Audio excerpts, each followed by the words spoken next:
1996, and Michael Schumacher takes the #1 plate to Ferrari for an undisclosed sum of money. But judging by the smile, most of the multi-million-dollar guesses were short of the mark.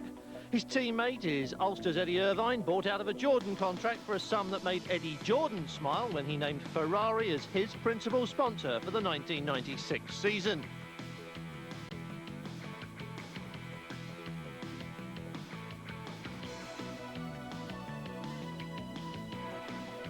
Both the Ferrari defectors went to Benetton, who took the prize for the OTT launch of the pre-season, but at least Alesi and Berger were apparently reconciled after reported difficulties between them at Maranello during 1995.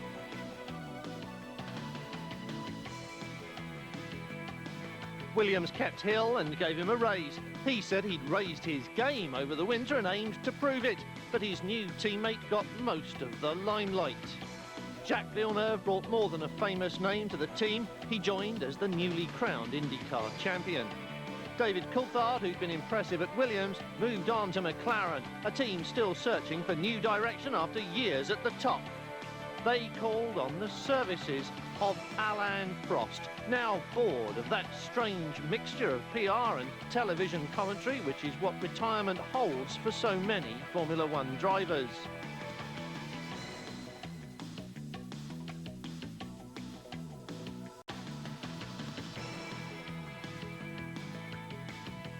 Armed with a handsome pot of gold from Ferrari, Eddie Jordan pulled off yet another sponsorship coup, unveiling an all-yellow car, which was supposed to be in the gold of Benson and Hedges, and paired Rubens Barrichello with Martin Brundle as the team continued its bid to be automatically considered as a member of Formula One's top draw club. Sauber were also likely runners in that particular chase, having Ford power, Grand Prix winner Johnny Herbert, and the yet-to-mature speed of Heinz Harald Frentzen, still quicker over one lap than over a race distance, but clearly bursting with unfulfilled potential. At the launch of the new Tyrrell, designer Harvey Postlethwaite said it was their best new car for a long while and was designed for the medium-speed corners, which are now a fact of life in modern Formula One. Mika Salo fitted in well, but the diminutive Katayama was lost in the new high-shouldered cockpit evident in all new designs.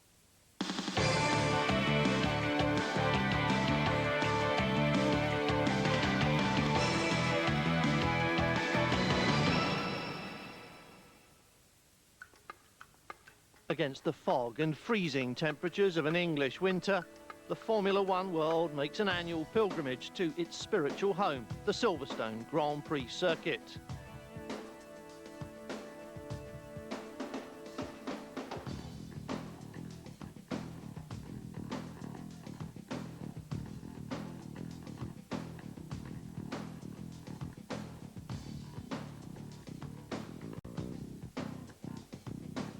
This is the traditional day out in support of the Formula One mechanics, where go-karts, not Formula One cars, are the order of the day. It's organised by Jackie Stewart and is strongly supported, not just by the mechanics, but also by the more illustrious denizens of the pit lane. I think it was 183 people. So 183 are competing against their heroes, and some of them beating their heroes. On a day like this, it's often difficult to spot the difference between the heroes and the villains. In fact, it's often difficult to see exactly who's who, because if that was Jackie Stewart on the start line, then who's this wearing that familiar tartan-banded white helmet? Are the blue and white overalls a complete giveaway, or has he nicked those as well? Hey, I told you, if you've been wearing that bloody helmet for the last 2 years, it would have been a different story. That's amazing, it really works. Yes. I'm here to have a lot of fun and raise some money for the Mechanics Charitable Trust, and everyone seems to be enjoying themselves. So we're doing a bit of go-karting, and people get a chance to race against me and knock me off, and everyone's having a good time, but raising money at the same time. That's it. Okay. Thank you.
Almost every successful Formula One driver has kart racing at the beginning of his CV.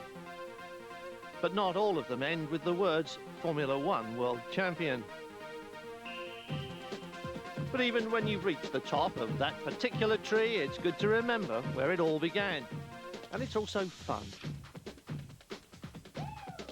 It's not unusual to find drivers from every different discipline taking part in pro-celebrity kart events of one kind or another. This one is in Stuttgart in Germany, and along with reigning champion Michael Schumacher, the lineup included familiar names like Winkelhock and Surer and Chris Nissen, and the occasional surprise like ex-bike racer turned truck racer Steve Parrish and 125cc world motorcycle champion Dirk Rowdies. Watching this part of the proceedings, a series of heats leading to a final, it's hard to avoid the suspicion that one of us isn't necessarily giving it his very best shot.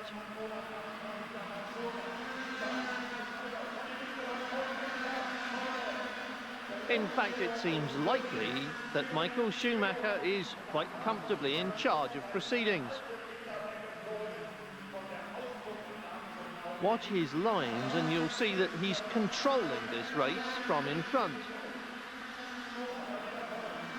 All of the race drivers who have graduated from karting to, let's say, higher forms of single-seat racing say that one of the things you learn first and fastest in a kart is awareness of everything that's going on around you. Without mirrors, you have to be constantly looking for the next threat. Schumacher uses his lines to counter threats. He's only allowing Hensler to pass him when he chooses the moment. And quite clearly, he can get back in front just as easily.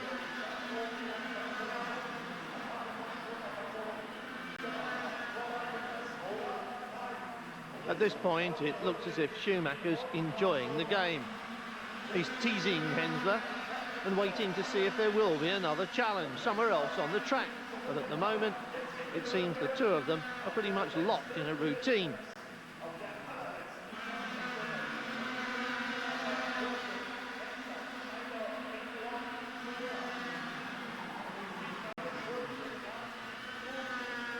With the checkered flag approaching any moment now, Michael Schumacher will make the move that will stick.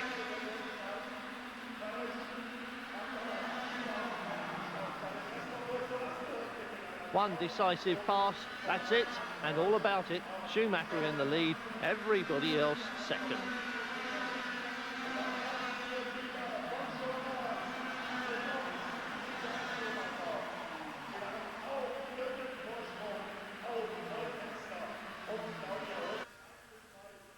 You had a nice fight with a young driver in the last race. Do you talk to the young drivers? Yeah, sure. I mean, we spoke afterwards. I'm quite happy to have these fights, and if I don't win, I don't mind about this. I just want to have fun, and I had this. There were plenty of sceptics at the start of this season who said that this may well be the only race that Schumacher would win all year. But there were plenty more betting on at least one Ferrari victory before the final round at Suzuka in Japan.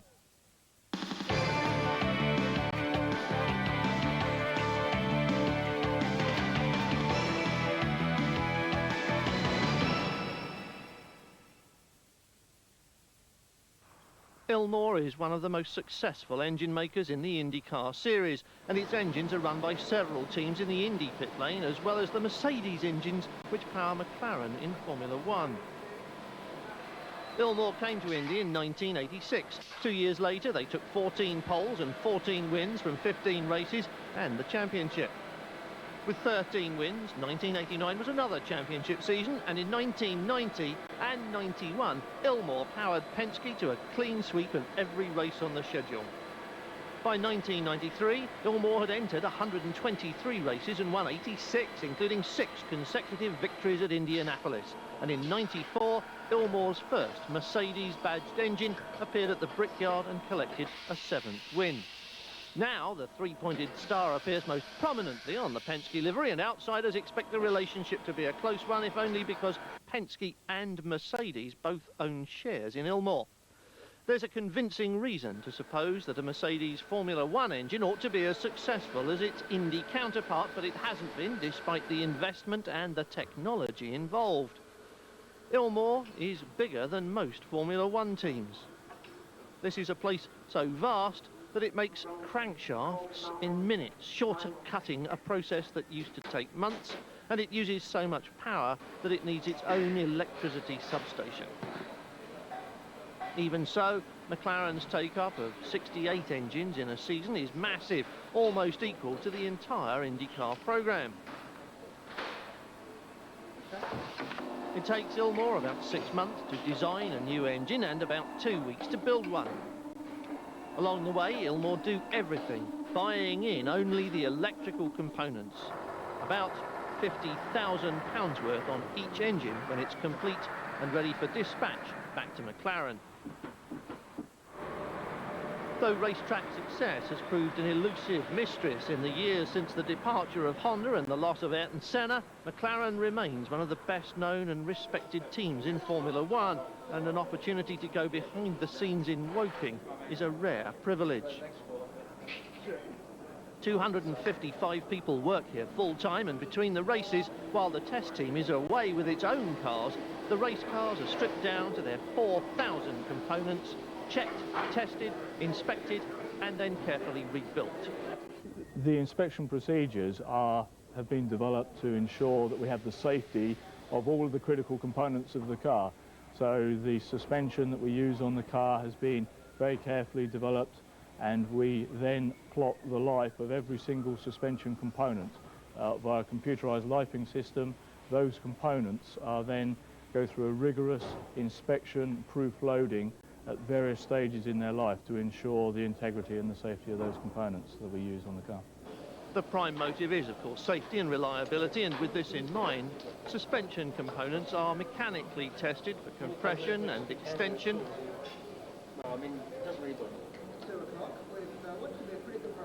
As a part of a continual process of research and development, McLaren personnel are frequently at work in the wind tunnel at the nearby National Physical Laboratories.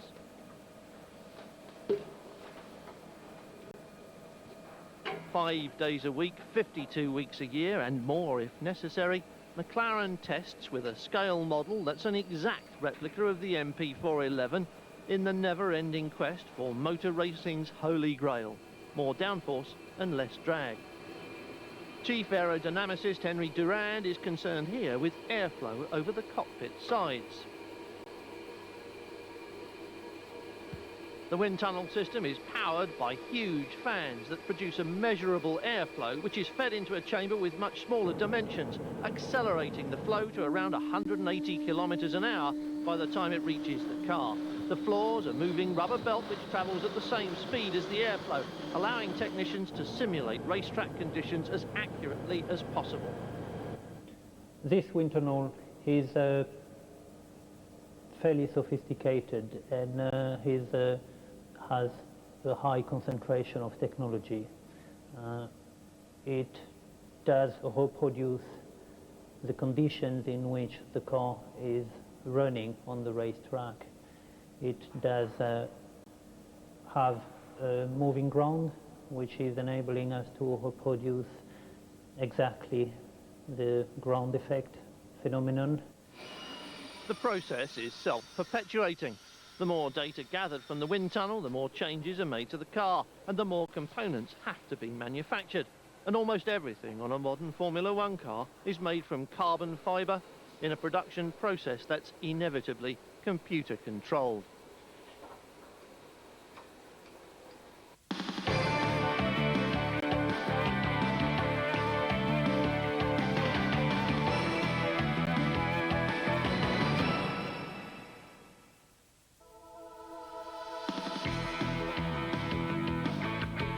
As I was coming here, I was just thinking, geez, I'm going to launch the new Ferrari car, and I'm the driver. It was you know, for like 5 seconds, I thought, wow.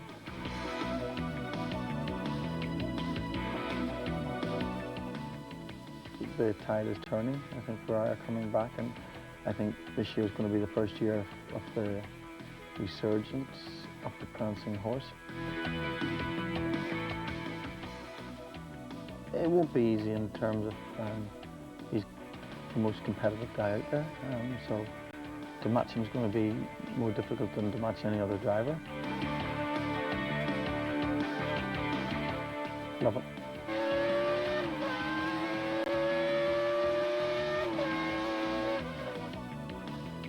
Melbourne is more like a race circuit than a street circuit from what I've seen of the maps. You know, I haven't seen the actual circuit, I haven't been there.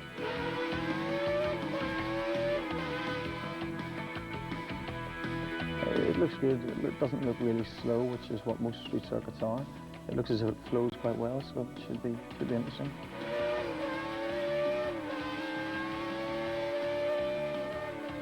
It should be a great race. It should be a great event.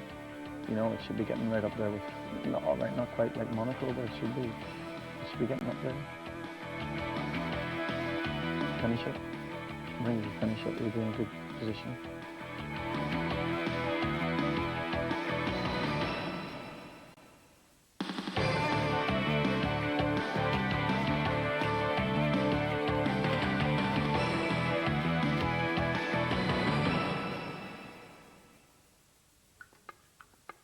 The year started in Australia with a brand new racetrack and a brand new set of odds for the pundits to shuffle. And the pattern of 96 was established at once and may as well have been cast in stone, for it changed precious little during the course of the year. Michael Schumacher remained dramatically quick, the Ferrari dramatically pretty, fast, exciting and unreliable. Jacques Villeneuve was immediately quick, naturally gifted, clearly a future champion and clearly one of the few. Schumacher, beware, and Hill too. But Damon Hill had transformed himself over the winter and drove on to a fine and convincing win in Australia. Well, I was impressed. Naturally, I thought that it's going to take him a bit of a while to get into Formula One, to get into the swing of things, but it's taken him no time at all. He's a very, very adaptable and competent driver. And he was quick. He was quick all weekend.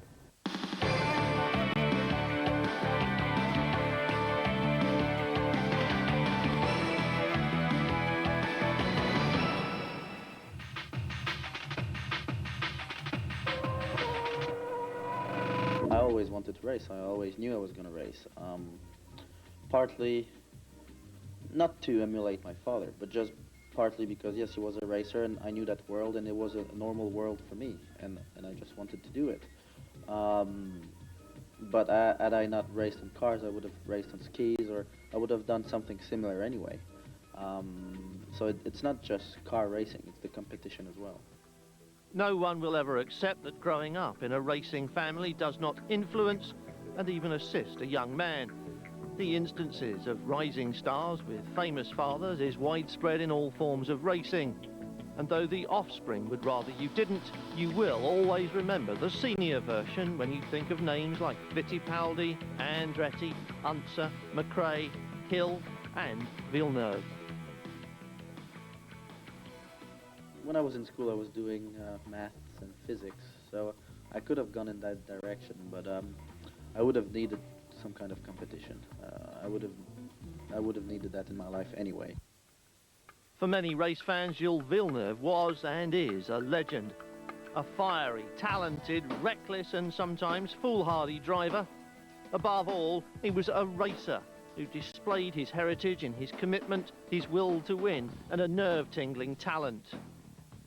It's been a big help to start with, to find sponsors, and I had no experience, so of course it was a big help, but it's always been, I won't say a hindrance, but it's always put a lot more pressure. You know, when you start racing, anyone, you'll race for a year or two, and nobody will have a clue who you are, and nobody will care until you get results. Where there, when you have a name or something, then you start racing, and everybody has got their eyes on you from the first race. And of course you're gonna look stupid, and of course you're not gonna be fast, and that's what was happening. But in a way, it obliged me to learn quickly and to get used to the pressure. So it actually could have helped on that side as well.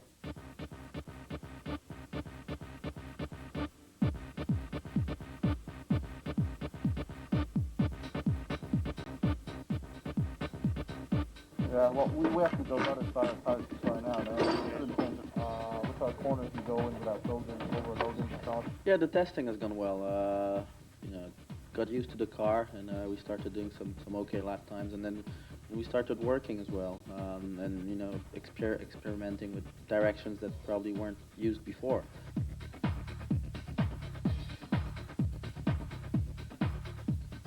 So it's good for me to understand how an F1 car is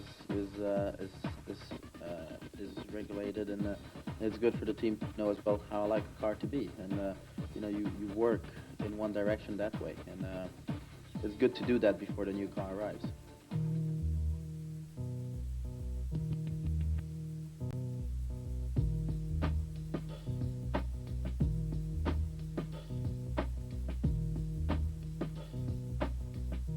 How can you translate what you feel in the car to someone else, and then that other person translate it back into his own car? There's so much feel in driving that you can't really relate. Once you're at that level, you can't really learn much from other people's experience. You have to experience it yourself, so it becomes natural. When it's your first season, you're completely lost, and you have so much to look for that. Yes, you can get some good ideas from people, but once you're there, anyway, you're too proud to listen to advices. Jacques Villeneuve arrived in Formula One carrying the legacy of his father's reputation and the badges of his own success. He'd already identified himself as a racer in his own right, with only one aim: winning. There's no reason to psych yourself out. Everybody's there to do their best job, and you go on the racetrack, and there are the cars. Once you know who's dirty and who's not, then you can pay them back on the racetrack. But there's no point in starting to fight with words and so on, even before the season starts. So even during the season, that's not the point in racing. That's useless. It's just a waste of time and of energies.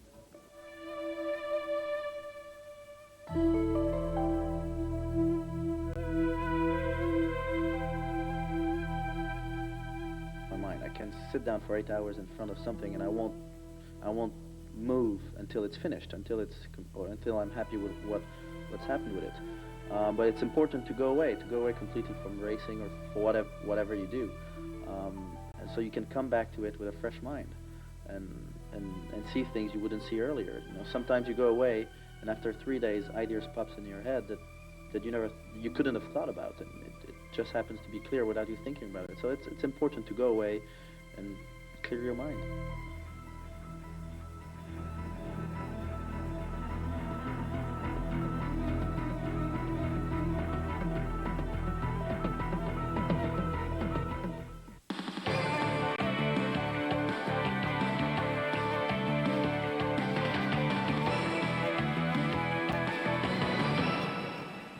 I think it's getting on the way to that it could be one of the best Grand Prix seasons, where I think the competition will get better and better.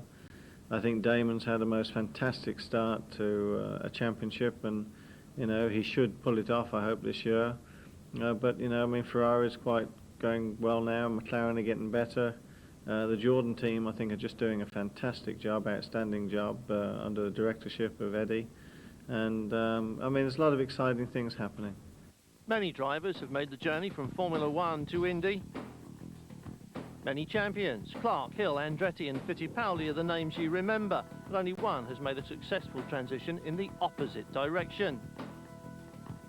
I think he's done marvellous. I think, regardless whether he's with the best team, the best car at the moment, what he has achieved personally as a driver is fabulous. And now he's got the one win underneath his belt. He should go from strength to strength. The one drawback he has got this year, he's got to learn a lot of the circuits, but he's so young, he's courageous. He's a son of the great Jacques Villeneuve, so the genes are all there. And good luck to him, and I really wish him well. All of Villeneuve's remarkable achievements came in a year when he's had to learn the extraordinary capabilities of a modern Formula One car and the European lifestyle, plus every circuit on the Formula One calendar. Yeah, well, if you're a racer, you get up to speed quite quickly. I'm saying that, it's just like playing golf on a new golf course. You don't go and break the track record there first time out, or if you do, you've been very fortunate. The more times you go to a track or to a golf course or or do anything different, like play tennis on different surfaces. The more practice you have, the better you get. He will get better in another year's time when he's been to all the circuits, practiced on them, and he knows what to expect.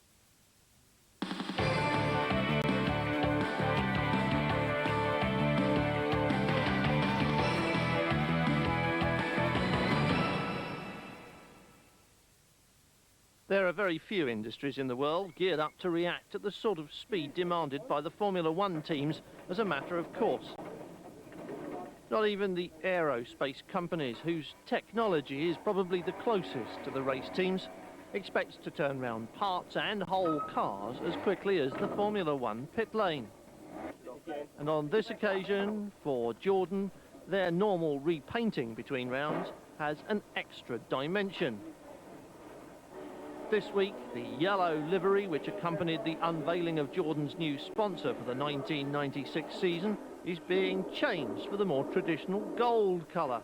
And it's a huge operation, much bigger than you might think.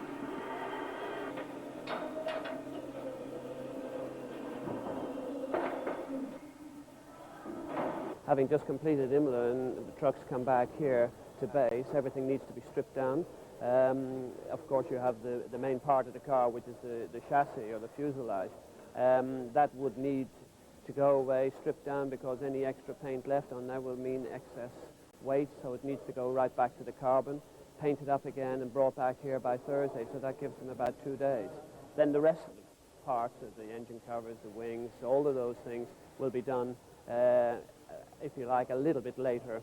But everything must be back here, if you are, by Sunday, because that's the day the trucks leave for Monaco. It's a very, very tight schedule, but it's not just the cars itself, it's everything that goes on around it, and the timing beacons and all the different things that we have associated with the team, and the coloration of the team has to be changed, and that goes for spares of every description. So it's a very, very big job. There's another, even bigger and more regular task in hand as well. Separated into individual components, the cars are being prepared for their next outing. That may just mean a complete nuts and bolts rebuild, or it could involve modification and alteration. The mid-wing behind the cockpit, for example, might not be a feature at every race, so the car being built for the next round might require a different body section and rear wings.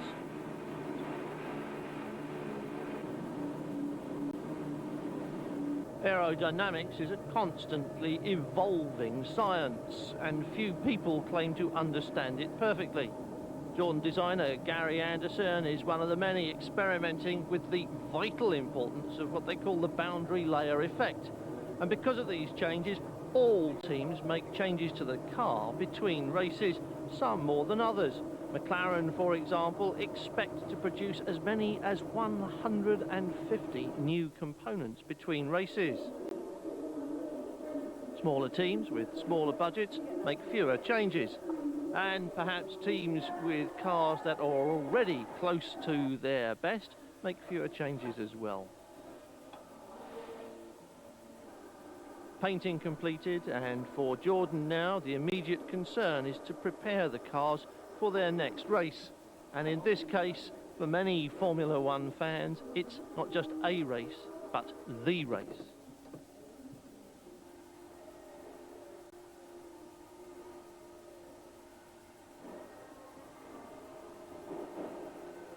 We had our very first finish ever, was at Monaco, and that was 1991. And of course that turned out to be a great season for us. But generally, Martin Brundle, who now drives for Jordan, he's had all his best results have been at Monaco. So let's hope his omens can come with us and join us and give us a best result there.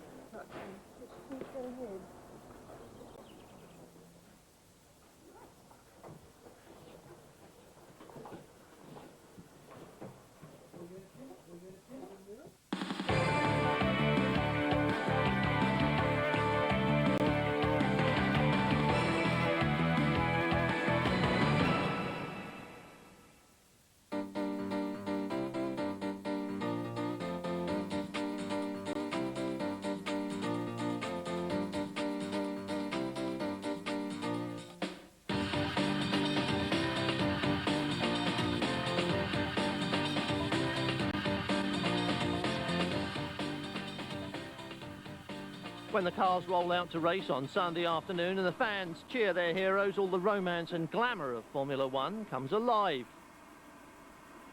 And though you may read or see much about the technology and the skills behind the scenes, about the knowledge and cleverness which make the cars perform at their 700 horsepower best, there's another side to Formula One you may never see or even give a thought to. Just getting there. When the cars are finished and ready to race, when the technicians and mechanics and backroom wizards have finished their millimetre perfect handiwork at the team's headquarters, the cars are rolled out for their first brief sniff of the open air. And it is brief. Within seconds, they're rolled back into darkness as they're loaded into the huge transporters waiting patiently outside. Each one of these rigs is full to its considerable brim, one with cars and the other with, quite literally, a lorry load of spares. This is the beginning of a logistical exercise which will deliver them ready to race to any one of 10 European racetracks, complete with spare parts, service equipment and, of course, technicians and crew. Putting quart into pint pots is easy compared to this, a well-practiced procedure that's as carefully choreographed as the high-profile ballet of the pit stop. For these two Marlboro McLaren MP410 race cars, this is the start of the shortest road journey of the year. Though their racetrack miles are the ones which get all the attention and applause, this is how they cover the biggest distances of the season, travelling 30,000 kilometres a year in the back of their purpose-built trailers, each one as specialised and costly as its contents. But today's journey is only a short one, no less emotive because of that. The British Grand Prix is the team's home event. But this could be the start of any race as the trailers prepare to leave their Woking base in convoy as usual. Wherever they go in Europe, they travel together, keeping in touch by radio, sticking to schedules with military precision. This is one delivery that can never be late.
The drivers enjoy a ride that's close to luxury. Most modern saloons aren't this comfortable.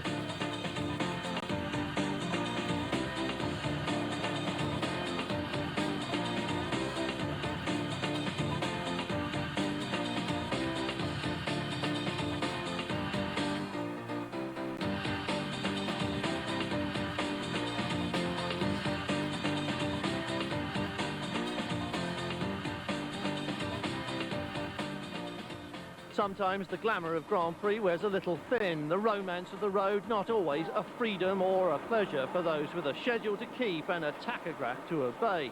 Transport regulations mean that these journeys, the 70-odd trucks that make up a Grand Prix paddock travel 3 million communal kilometres a year, must be meticulously planned. Now comes the familiar and well-practiced routine. Everything must be unpacked and laid out, ready for use in the same location at each circuit as it was the time before and will be at the next. And then it's time to go racing again.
sometimes could be a bit emotional, especially you're coming to the home Grand Prix, then emotions coming up, the little nice feeling in the stomach comes up, so it can be quite nice.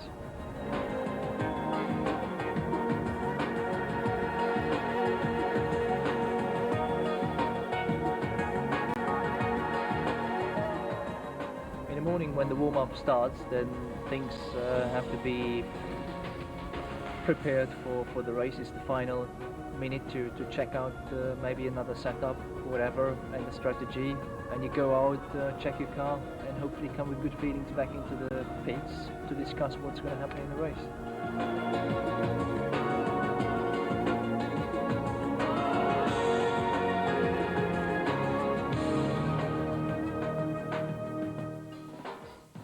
Is very normal on the race day. We have our procedure we're going through, we have the things to discuss, and sometimes there are more, sometimes there are less. It's certainly very good if they're little, because then you know things are good, but if you have to discuss a lot, then it can be a challenge as well.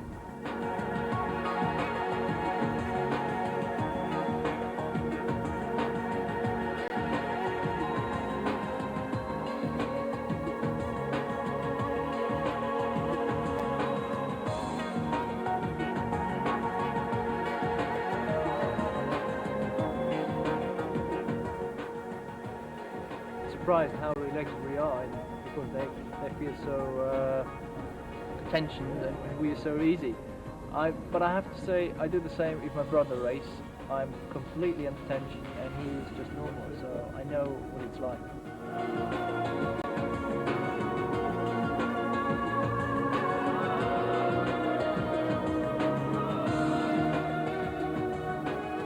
Every driver is different. For me, the first emotions again on the circuit come up during the driver's briefing. I get a little bit nervous, but then after that it disappears.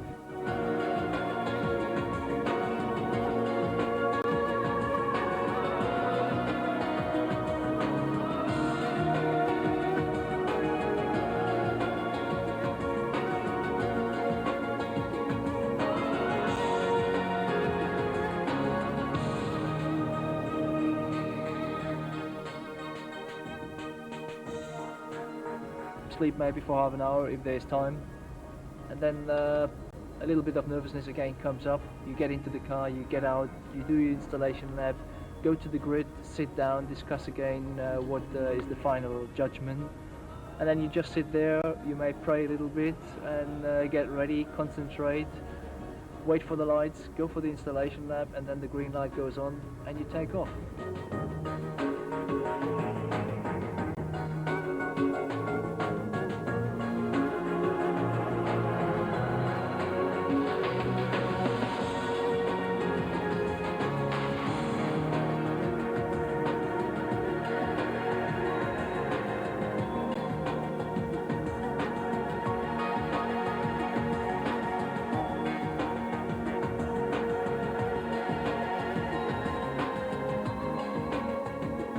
After having discussed how you feel before you get into the car and into the race, you must know how it feels once you're up on the podium, and that's the most beautiful thing.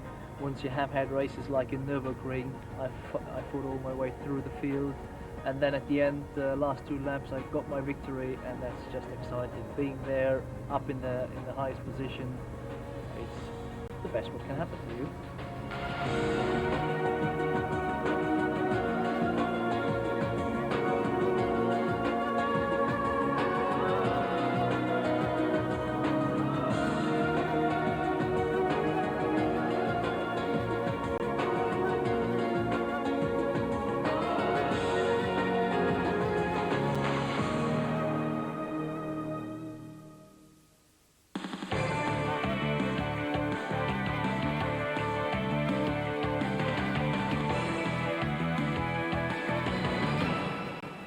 Now you're going to meet the guy that designed the FW18, Adrian Newey.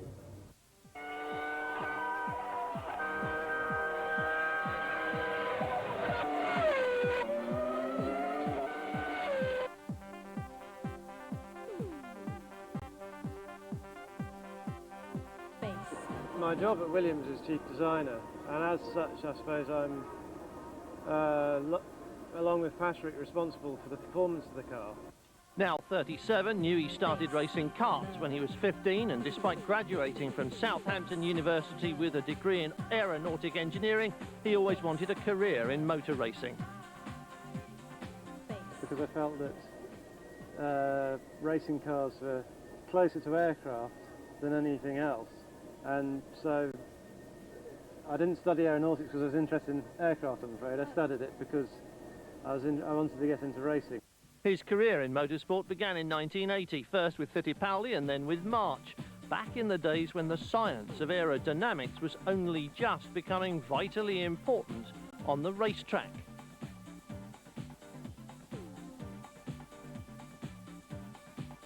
Always had a great importance in Formula One. Even in the 50s it still had a great importance. It's just it's only recently that it's really been recognised. Racing landmarks came with the rear-engined Cooper in the late 50s, the winged Brabham, and then as a development, Jim Hall's drag-reducing aerodynamic devices, the arrival of deliberately introduced downforce on the Lotus 78, and the sudden discovery that aerodynamics was the key. I think really over the last 5 years or so, people have realised just how important it is. At Williams since 1990, Newey's gone on to develop the art and produce cars which are generally accepted as being the best in the pit lane. If you do a good job in motor racing, then the car goes well, and you get an immediate feedback. If you don't do a good job, then the car goes badly and again. So it's very direct.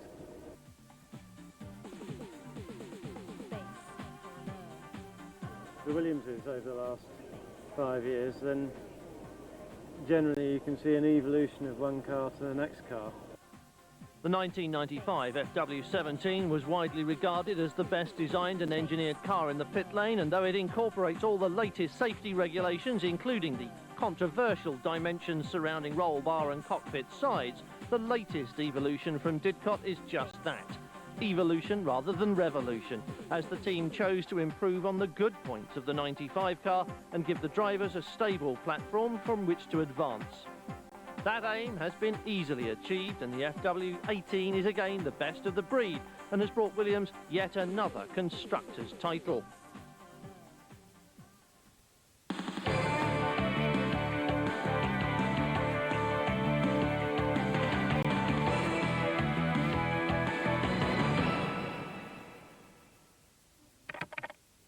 More and more often during the season, races are won or lost not on track, but during the carefully choreographed ballet of the pit stop.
Huge budgets and resources don't win races by themselves, but they do help. Given a £2 million bonus, most teams in the pit lane would spend it testing. McLaren advisor Alain Prost has to be the most serious test driver the championship has ever seen. But in the absence of specialist assistance, most race drivers end up doing the job themselves, sometimes out of choice.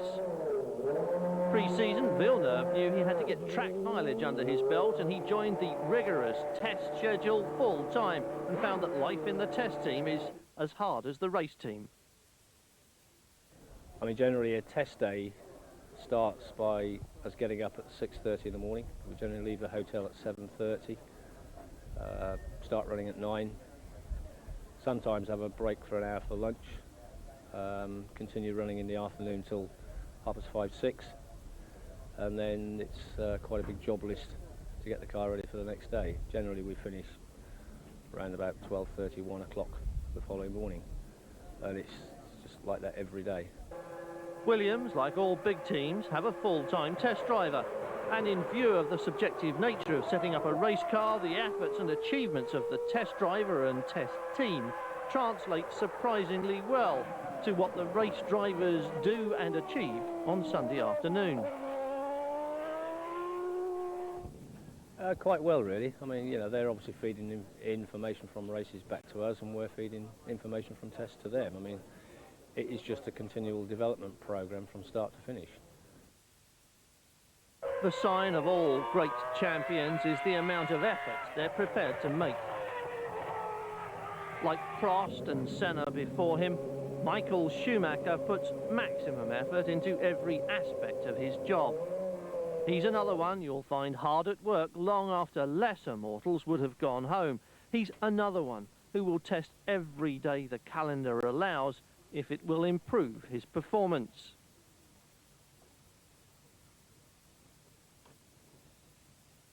No, there is no off-season. I mean, we do have a quiet period when the last race is on of the year, when we try and snatch a week's holiday, and the drivers generally don't want to test straight away after the last race, so they generally have maybe a week or a 2-week break. If practice makes perfect, then this year's champion, like all the others, will owe at least part of his success to the unseen and often unsung efforts of the test team.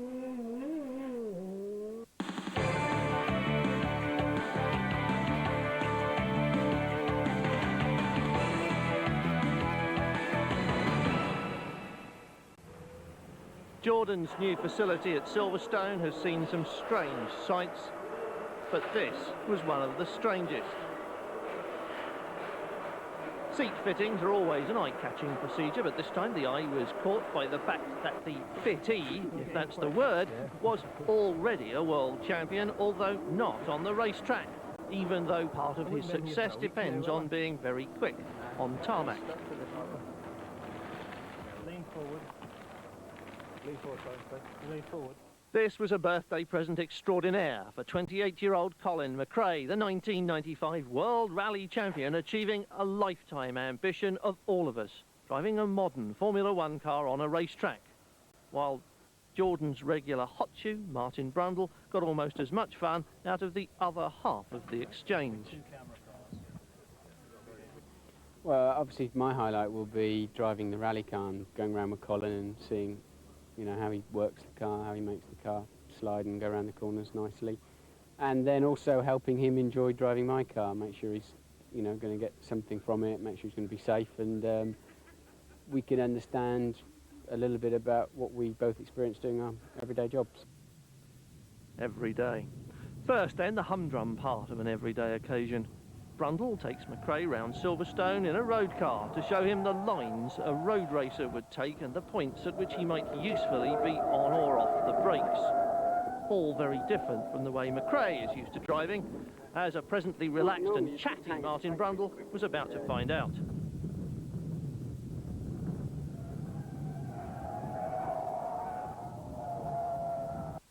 So how many gears are we coming down for this one? You come down 5 gears for this one. Just keep flicking the lever. Second, then it's like, you might want, I took third and then back down to second. The car slide, this track is so slippery in here. Yeah. And bumpy. And then you're in second here? Yeah, just keep staying in second. All of which sounds like good advice. And the trouble with all of this is that so far we're only dealing in theory, and you just know it's all going to be very different when the green light comes on and the red mist descends.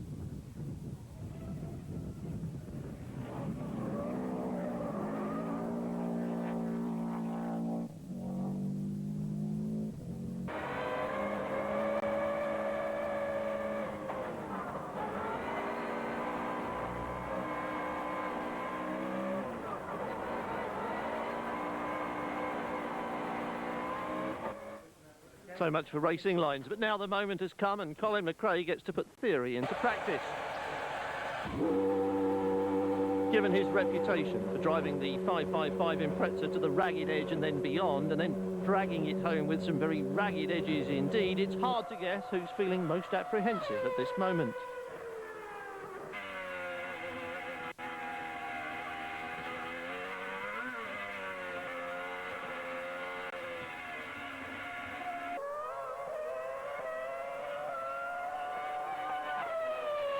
Despite all the nerves and despite a luridly coloured history on the World Rally stage, and sometimes off it, the outing is a complete success.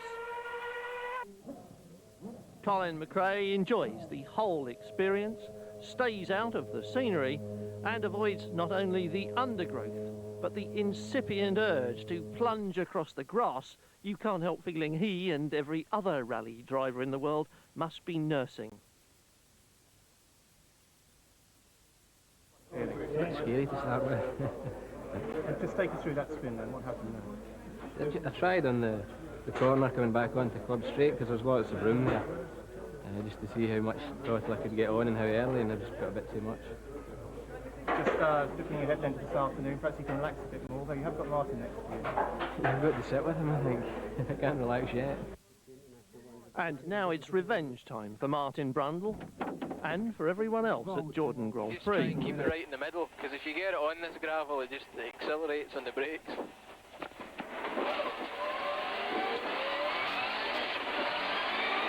The normally intrepid McCrae is strapped into the passenger side of his rally car and piloted away looking decidedly nervous.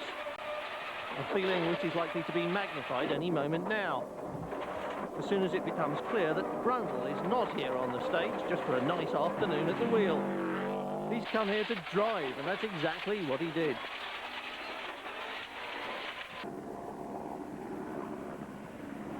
Occasional nervous smiles from McCrae look more like deliberate attempts at bravado than genuine pleasure, as the world champion gets a rare taste of what it's like being thrown at the scenery when there's a maniac at the wheel.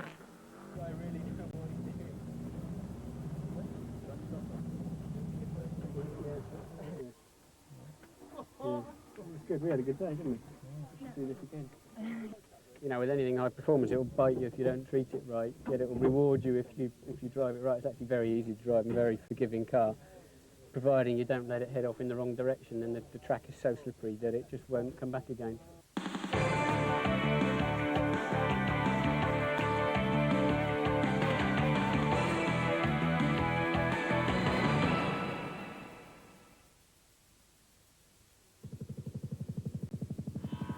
After the opening rounds of the series, Damon Hill has established himself as favourite in the title race. Prove that I can be world champion, because I haven't achieved that goal yet.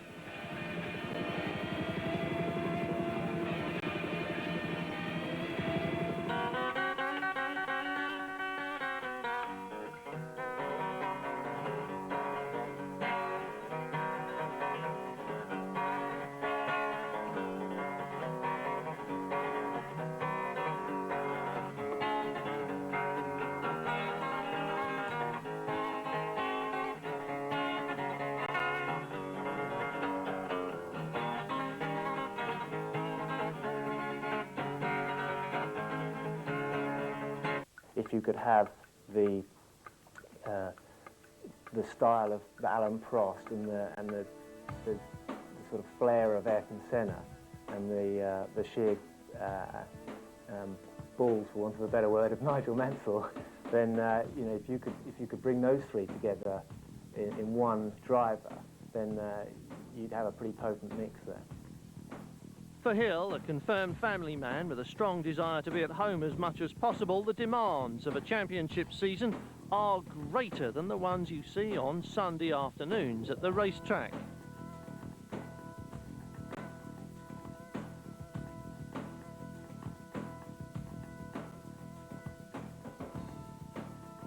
Well, I spent 300 hours flying last year, actually, which is the equivalent of about 12 days actually in the air. So there's an awful lot of travelling. There's an awful lot of time changes as well, so that upsets your sleep pattern, inevitably. But simply coming back, even if it's after a European race, we'll get back on Sunday night, late Sunday night, but I probably won't go to bed. You'd expect me to be very tired after, even if I've won a race, well, I'm wanting to relax, but actually I'd probably stay up until 2 or 3 in the morning, and then I'd wake up at about 7:30. So it takes me about 2 days to actually get back, to come down, if you like, from the excitement of a Grand Prix weekend. Living in Ireland imposes an extra travel burden on Hill. When he comes back from Canada or Hockenheim or wherever it is, there's always one more flight he has to take in order to get back home to his family. And when the next race on the schedule comes along, he may have to leave one day earlier than most. For Hill, the race weekend starts on a Wednesday and finishes on Monday at best, sometimes on a Tuesday, depending on distance and time zones.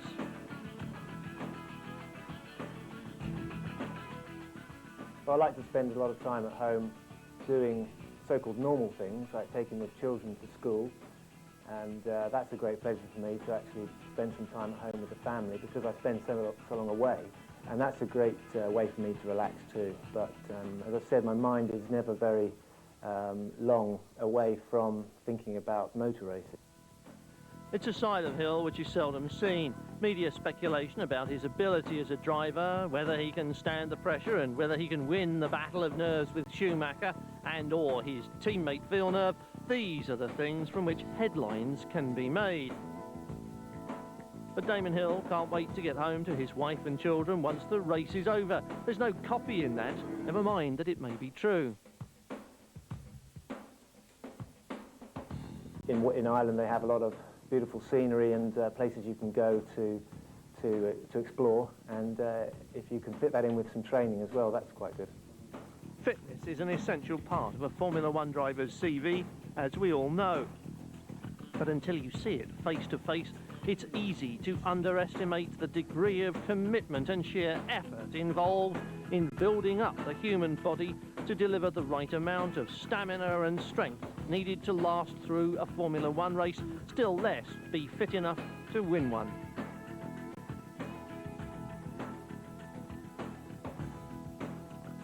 All the time I've been on the bike, all the time I've been rowing, and all the time I've been pulling weights, I've been thinking about the driving, thinking about the races that I've done, thinking about the car, and really focusing my attention onto the job ahead.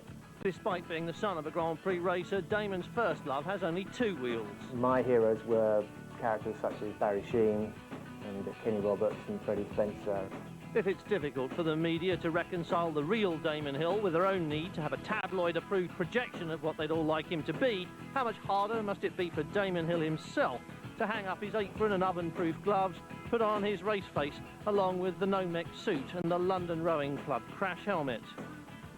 The thing when you drive a racing car, you're concentrating totally for up to 2 hours, and everything is slowed down, but at the same time, time passes very quickly. It's a strange state to be in, but it's an exhilarating state to be in, because when it's working well, then you're in complete control of the car. You enter a different level of consciousness, whereby things seem to be happening without even conscious thought, and that's the really wonderful feeling about performing well.